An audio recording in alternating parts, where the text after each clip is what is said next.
when we want to talk about this subject to anyone, let us imagine that a person is being very honest and saying, I don't see evidence. So I'm sorry, but I conclude that there's no God. Because you haven't shown me any evidence. I'm just sitting here, I'm looking around, I don't see anything. So I guess there isn't anything. Okay, the person has a good point. I mean, he says, especially when I grew up, I heard people say crazy stuff about God that just doesn't seem to make any sense. In fact, when I look around the world and I see, for instance, tsunamis, hurricanes, tornadoes, wars, I see people being killed and maimed and injured. I see children dying. How could there be a God and all these things are happening? And this is one of the most common questions that we receive in our emails that we get from people. Even some Muslims will ask the same question. How could Allah let these kinds of things happen? Well, actually, He didn't just let it happen. Allah causes things to happen like that. We know that Allah is the one who has willed whatever is going to happen to happen. The problem we have is our perspective of what happened. How do you react to what happened? Now, it's easy for me to sit here now and talk about those things. I'm feeling pretty comfortable and enjoying myself visiting with you. But how about if we're in the trenches, if we're really out there suffering and going through the things that other people are going through right now, hardship, something really hard, something that it just seems impossible for them to endure. Somebody just received news that their most favorite person just passed away. Somebody that they love more than anything in the whole world, and they died. And now how do they feel? Or somebody else just got the word that they have cancer, and they only have a few months left to live. How do they feel? And then, you know, and the list could go on, but you find yourself in those circumstances or something like that at least once or twice in your life. And what do you do when you come up against that? And often, and this is a case where someone doesn't have a really firm grip. They don't have a rock to adhere to. They don't have something to stand on. And this is where they will drop their sense of there being a God there. They just say, couldn't be. There couldn't be a God because if there was, then this wouldn't happen. Do you understand what their problem is? They're saying that because it happened like this way, there must not be a God. Why? Because if I was God, it wouldn't be like that. It may sound funny, but that's really what they're saying.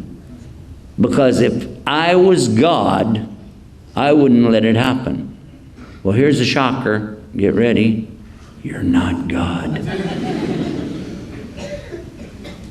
Nobody is God. No human being. Nothing that we could even imagine. We already said that. Now, the problem that some have is that they haven't really researched in the right places. Going to Google, going to the internet, and surfing isn't really, I'm sorry to tell you this, it may shock you, this is not real research. When you go to the internet, you're just collecting information. Now, information is just a great big bin of words, almost like a garbage can. You can go through and find almost anything you want in there. You can.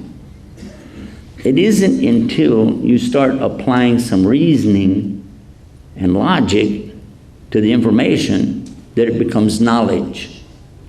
Then you can start thinking. The problem that some folks have is they try to think without the proper equipment. You're supposed to laugh. I'm implying they don't have a brain. Okay. What what goes on in the mind of a person when they find themselves in circumstances that are beyond their control. Most of the time we feel we're in control.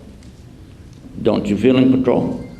But if something happens and you can't control it, you can't manipulate it, there's nothing you can do to make it come out the way you want it to be, then how do you feel? Maybe something you said that you thought you could kind of get away, some little thing you told one person, but now it's come around and other people are saying you said this and you did that, and suddenly you feel like, oh, I can't control this. I didn't mean it that way. I didn't say it like that. Or, oh, how do you feel? That's a small one. That's a small one. But some of the big things that happen to us, and we have no control. For instance, right now, we hear a lot about the economy and the repercussions that we're all supposed to get ready for and to brace ourselves and to get ready.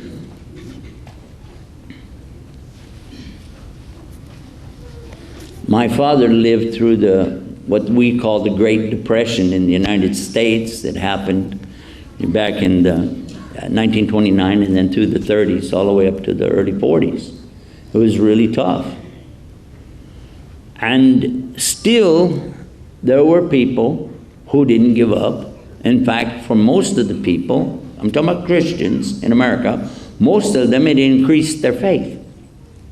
Because they were, a lot of them making a lot of money in the stock market at that time, in the 1920s. And anything you put your money into, you got money back. You felt good about it.